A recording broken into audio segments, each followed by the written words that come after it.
Hello everybody. Good morning. Lovely that you made it out here in this weather. And it's such a beautiful energy here always. It's always such a pleasure to be here. You can all hear me clearly. So I always sit the evening before and see what comes through, what I'm going to talk about. And half the time I'm actually going to talk about what I looked at the evening before. Very often my guides change route and last minute. So I stumbled upon a West African fable last night, which just really caught me, and I'm going to share that with you. You can't hear me properly? Okay, I'm just going to speak louder. Is that better? Okay, I'm just going to shout at you with all the love I have. Once upon a time in Africa, there lived an animal expert named Alice. He possessed an incredible knowledge of all the creatures inhabiting the bush. He could instantly identify an animal he encountered, be it a tall giraffe or a majestic lion. One day, as this animal expert was walking, he happened to pass behind a farm. And there, amidst a flock of chickens, he spotted an eagle. Puzzled, he wondered what an eagle was doing amongst those ground-dwelling birds. He went to the front of the farm and knocked on the door. The farmer inside asked, "Who's there?" The animal expert replied, "It's me. Open the door and see." The farmer opened the door and asked, "Why are you here?" The animal expert said, "I was at the back of your farm. You have, well, they're chickens, but in the middle of it, there's an eagle." The farmer laughed. "Nah, I only have chickens." The animal expert insisted, "I will show you." So they went to the back of the farm, and the animal expert picked up the bird that he called an eagle, put it on his arm and said, "Listen to me. You are not a chicken. Chickens cannot fly. You can fly. So go and fly." The eagle looked at him. He seemed to listen. But then he looked down at his chicken brothers and sisters, which were happily clucking away and pecking at their feet. One was even laying an egg. And he hopped off the man's arm and rejoined the chickens. The farmer started laughing and said, "Told you, I only got chickens." The animal expert became very annoyed.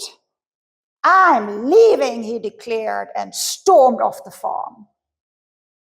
The next day, he returned very early in the morning, even before the farmer was fully awake. He knocked on the door again. The farmer inside grumbled, "Who's there?" The animal expert replied, "It's me. Open the door and see." The farmer opened the door. "What are you doing here now?" "I came because you got an eagle." This time, he took the eagle, he put him on his arm, and he climbed on top of the roof of the barn. When they reached the top of the barn, the sun just started to rise.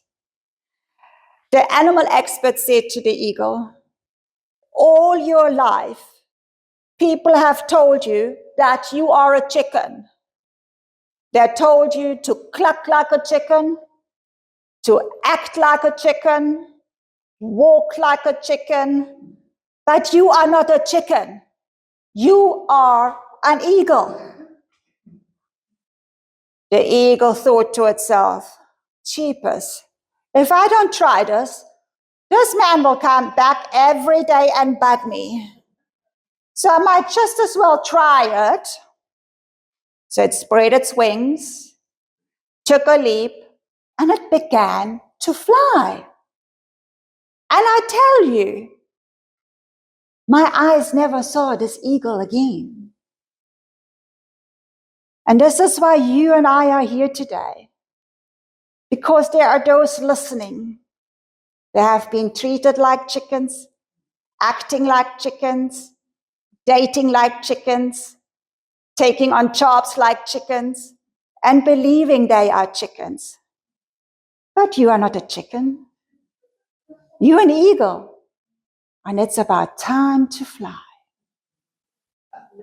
How beautiful is that story? And what does it actually say? There's so much wisdom in these old fables, and this one was like, this is where we are at, and I'm sure worldwide. And what it really says is how disconnected we are from ourselves, how important it is who we are around and what we listen to, what we repeat, what we take part in, what we tell ourselves. Also, like looking at this story, a beautiful fable was like that animal expert didn't have to teach the eagle how to fly. It reminded the eagle that it could fly. It was already there.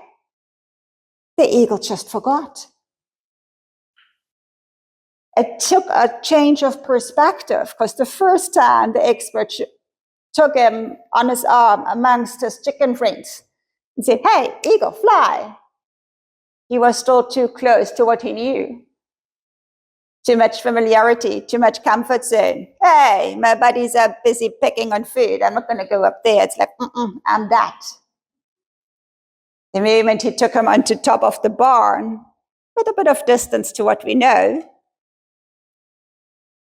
that was the moment that there was different perspective. And the same message sank in very differently. One moment he says, my word, this dude is going to come back every day. Doesn't matter what was the actual trigger point. He had to make a choice. He had to choose between the discomfort of one or going into the unknown. And the choice between the discomfort of the known or the new, all of a sudden, was not that bad anymore, because surely he seems to be more annoyed by the guy coming back than actually trying something new. And look at that. He never came back and he flew off. Because once we connect with who we truly are, with ourselves, why would we come back? That eagle never ever had even an inkling of that he might be anything else. So if we look at ourselves and those around us, it's about the disconnect. There's nothing wrong with being a chicken, if you are a chicken. Nothing wrong with being a chicken. And then I hope you live your happiest chicken life. But if you're not a chicken, you're never going to be happy, because that's not who you are in your true nature. If you're an eagle, you're never going to be happy as a chicken. And if you're a chicken, you're never going to be happy as an eagle or anything else. It's the whole like trying to fit into something or someone or ideas of others, expectations of others. That's just not ours. And this is how we end up as being unhappy, unfulfilled, depressed, anxious. We all know certain versions of it with ourselves, and we know other people in it. And we go through it and go through it, and before we know, there's another month, another year. And we wonder what we're doing wrong, because we're ticking all the boxes. We're doing everything right. We are good mothers, fathers, husbands, wives, all of the roles. But where are we? And why can't we hit the mark? And it's not about abandoning everybody and running off, but it's a homecoming. Who are we? It's that reconnecting with who we are. And what does that even mean, the reconnecting with self? We are so used, and from young, we also brought up like that, not with bad intent, but it's like we're being very early taught what our roles are. We're not being taught to be authentically ourselves, because our parents haven't been taught either. It's not about being good or bad. It's like, be good at school. This is how you behave here. This is what you do there. And don't let them talk about this. And this is how you show up there. So we're being taught very early how to show up where and what's expected. But we've not been taught to, how do you do yourself justice? Others are also important, but we've been always taught more that others are more important than us. And then we spend the rest of our lives either denying ourselves, trying to find ourselves, or neglecting ourselves, or hammering ourselves, or finding shreds, bits, and pieces, and not knowing where to put them. We're looking for our happiness, our fulfillment, our who we are in others, in places and spaces and relationships and jobs and belongings, because we just don't know our roots. And the homecoming is a return to authentic, to who am I with whom. It's about, I don't have to be someone else. I don't have to do specific things. I don't have to prove anything. It's me saying, hey, I'm perfectly imperfect. I can be full of manure, and I can be divinely wisdomful, and all of it is okay. I can have my ups and I can have my downs. I don't need to be perfect. I can actually ditch the whole idea of perfect and make a bonfire of it, and it's perfect. I am absolutely awesomely flawsome. And I'm okay with that. I'm not just okay with it, I'm loving it. And I hope all the other awesome, flawsome people find me and we can have a party with this because it's authentic. And the whole, I think that one wants me like this and this one wants me like it. I'm sure that's there, but that ain't my priority. I don't mind sitting down with you and asking you where it's come from if I can help you with that, but that's yours. You can look at it how it makes it easier for you, but it ain't mine. Who am I? With love and with compassion, inclusive of others, but not exclusive of me. It's a homecoming. It's a homecoming. And we've denied ourselves that for how long? Because everybody around me clucks. So I had to cluck. I couldn't soar, because that's not what chickens do. And I'm most likely going to be ostracized, I'm going to be laughed at. Already, I'm not very good at laying eggs. I'm a freaking eagle. So already I have to compensate for that. Or steal someone else's eggs and make them mine. So I'm already the crook eagle, most likely. So I already had to compensate for something. But that's what we do. Something got to give in order to fit in. I'm sure the eagle had to come up with something to make out to be a good chicken, because it's not a natural thing for him or her. So there had to be already some compensation or giving of something, because it's not its natural state. So that's us. It's like coming home. And the more authentic we are, the more everyone else is going to benefit from that. And we need to give ourselves permission, because if we do that so long, as it happened initially, it's like, that's all I know. I know how to be a chicken. Now, if I'm not being a chicken anymore, some of the chickens might get mad with me. Yeah, they might. And that's okay, because we're not going to live in chicken land anymore. You might pop in and say hi, because we have some buddies there. Some of them being mad, that is okay. Who does he think he is? He thinks he's better. No, I just think I'm an eagle now. I promoted myself, thank you. If you're happy for me, great, you're my chicken buddy. If you're not, sorry. I will not forfeit my growth anymore. I wish you all the best, but you can sulk over there. That's okay, but it's scary, because that's what we know. And that's where we get our approval from. So this is a homecoming. No more stunting our growth. And also the farmer here, it was like, oh, I don't have chickens. There's the skepticism. You're going to be ridiculed. You're going to be like, yeah, right. You get all the stereotypes. Oh, you think you're something special. Well, wouldn't I be? There's all this kind of like, don't get out of the norm. You do what everybody does. Yeah, what if I would be a chicken? So there is this whole society kind of norm, because the thing is like specific groups or whatever it might be, whatever your chicken space is, because the moment you get out of that, the others have to really look at who they are. It disturbs that. And some will be happy for you, like, you go. And others kind of like, oh, no. If they're going to elevate, that means I'm not going to be elevated. That's not okay. It creates insecurity. So the group energy is, let's keep it like that. Let's not change it. And that's up to them individually if they do or not. But you will get that. That is okay. It's also not yours. Because that will very quickly split the field of those that benefited, if it was comfort or any other way, of you not being fully connected with yourself. And those that are truly connected with you and want the best for you. It will split the field.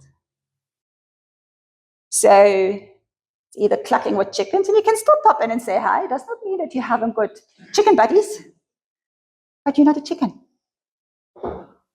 And it is about the coming home, and it starts here. More attention here. More spending time at home. And very often we don't know how to do that, and we are very, very uncomfortable with that. We know how to look after everyone around ourselves, but not ourselves.